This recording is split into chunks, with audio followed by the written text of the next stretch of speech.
gândesc mereu la tine și mă rog să-ți fie bine.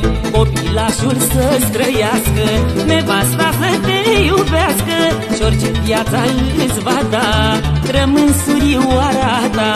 La mulți ani, fratele meu, să-ți ajute Dumnezeu. Ce gândești și ce dorești, lângă ai tăi să-ți împlinești. La mulți ani, fratele meu, să-ți ajute Dumnezeu. Ce gândești și ce dorești, lângă ai tăi să-ți împlinești.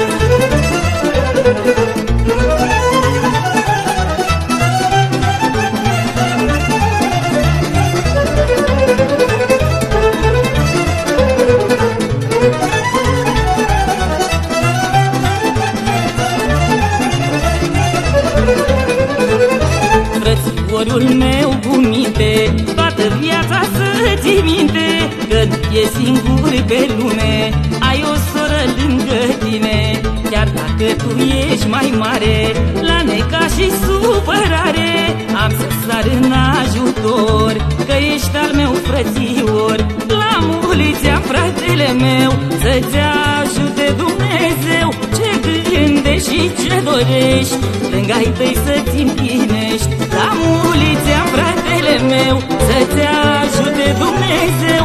Ce gândești și ce dorești, lângă ai tăi să-ți împlinești.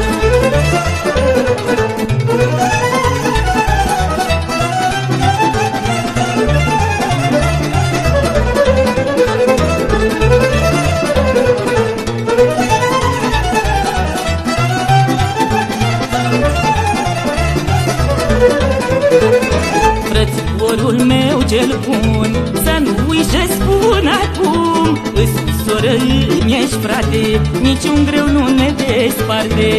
O mamă ne-a legănat și mereu ne-a învățat cât de greu o să ne fie, să nu uităm de frăție. La mulți ani, fratele meu, să-ți ajute Dumnezeu. Ce gândești și ce dorești, lângă ai tăi să-ți împlinești. La mulți ani, fratele meu, să-ți ajute Dumnezeu. Ce gândești și ce dorești, lângă ai tăi să-ți